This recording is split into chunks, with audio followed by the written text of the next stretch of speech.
Hey guys, I wanted to show you how I make something like this. This is a bar chart race. It's pretty easy to do, and it's a good way of showing information, an exciting way to get your students motivated over time.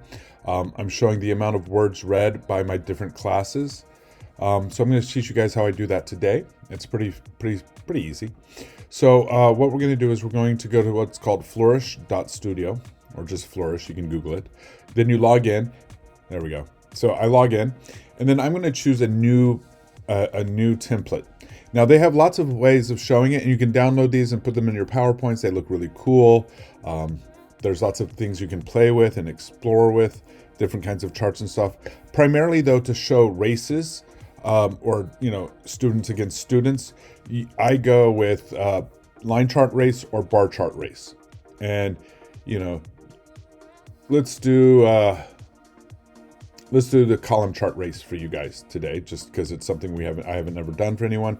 So this is going to show a chart race for the world's population. And if you notice, they have the flags of the different countries and the number of people. And if you notice, Asia is blue, Europe is purple. You can make categories. If you're doing students for students, I don't think those are necessary, but we can talk about that in a few minutes. So let's go ahead and pull in some data. So this is all of their data. This is all of the countries. I'm sure they just took this from Wikipedia. This is their flags. That's great. I don't need that. I'm going to Control or Command A, depending on what kind of computer you have, and delete. Command A, delete. If you have an Apple, it's Command A. If you have a Windows, it's Control A.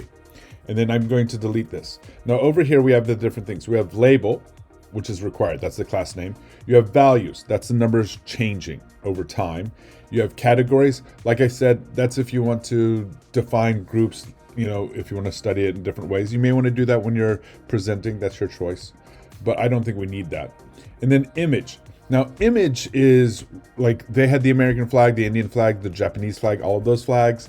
But if you don't, I use a cool text generator called cooltext.com, and then I will come in here.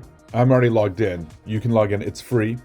You can pick whatever font you want. Let's go with, they have so many. Let's go with something fun. I don't like any of those for today. Let's go with Royal. We'll go with Royal. And then class 1.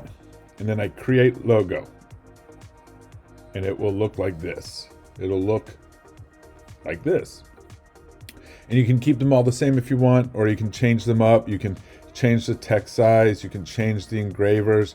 You can change the image. You can colors, everything like that. So we've created logo. And then I'm going to get HTML. What that means is, and then you said, I agree. That means it'll give you a web address and it will save it forever for you at this web address in this server.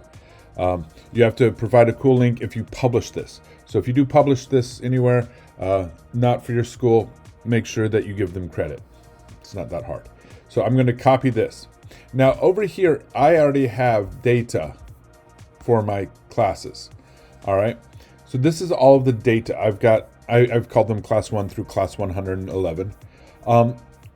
And what we're looking at is how many words are they reading each week. So in week 1, this class read 9,367. In week 2, they read this. So then I did a week 2, or excuse me, this is week 2, this is week 3. I did a week 3 cumulative, which is 175. So what I do is I take 1 week and add it to the next week. That gives me a total. Then the next week, which was this date, I took that total and added it to that, and it gave me a new total. So these are this one, this one, this one, this one. These are the only ones I care about for the data. Now, so what you do is then you come back to Flourish, and then you're going to copy and paste that. Okay, so let's go ahead, and we've got all of these class names. I'm only going to show you 20 just to make life easy. I copy this. Well, that's hard. and I put this here, and then I say class name. All right. I'm not, for images, you can do this. So if you remember, I've got this one. I can copy and paste this here. And then I could do that for all 20 classes if I wanted to. I'm not, and you just go back in and you type in and you go edit image and you go class 2, create logo. This is actually the time intensive part. That's not fun.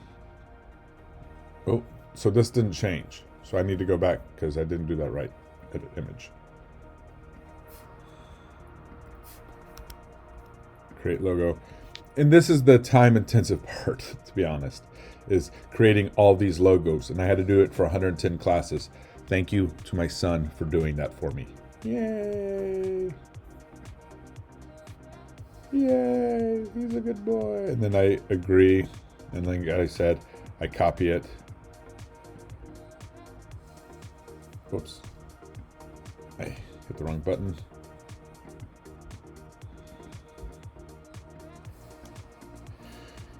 You know, and then I do that. All right, so this is going to be week 1. They are all zeros because in week 1 they started off with 0 books. And so I can just do 0, 0, 0, 0, 0, 0, 0.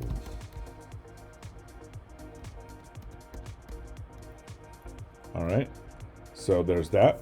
Then I come back over here and then I go to copy the first week's totals of the first 20. I copy this. I come back and paste this. And so this is week 2. Now, it helps if you put this because then on the bottom of the chart, it will actually change it to say week, week, week, week, week.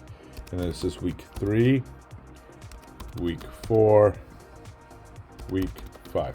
I'll only do 5 weeks today for us, okay? So like I said, I can't do this one because that doesn't show the real growth. I have to add it. So I'm going to use this one. Now, a neat trick is I'm going to hold down Command. If you hold down Control, you can just copy these. I'm using Google Sheets, by the way. And I just come through and I copy 2, 3, 4, 5. And I copy this. And then I come back over here and I go Control V and I paste it.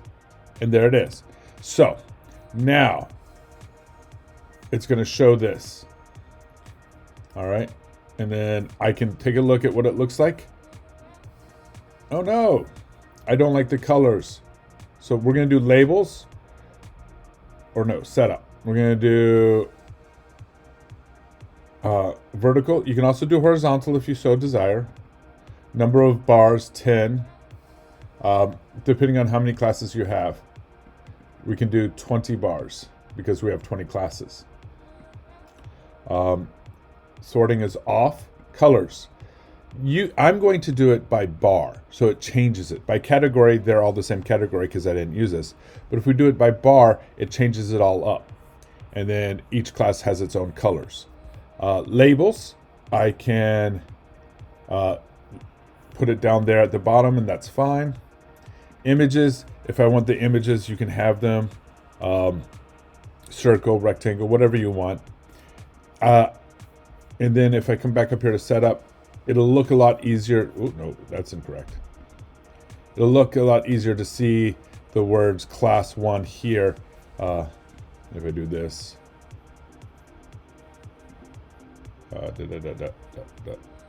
Rectangle, stretch, fit. But it'll get a lot smaller. So as you notice, these classes are all it's showing all of the growths from week 1 to week 2 to week 3. And it's going all that. And you can just play around with all of these and get some different ideas. And that's pretty much it. And then you show your students, oh guys, you're class 13, what's going on? Let's go, let's go. Or if you're students, you can just do student numbers and you can show that too inside your own class. Anytime you have numbers where you can show sequential growth or people improving or numbers going higher, you can use something like this as a way of showing them. And it just shows and shows and shows. And then the last thing you do is you hit export and publish, you copy it, and you show it to your students. And it's just that easy. I hope this video helps, and I hope this helps you learn something. If you have any questions, please let me know. Thank you.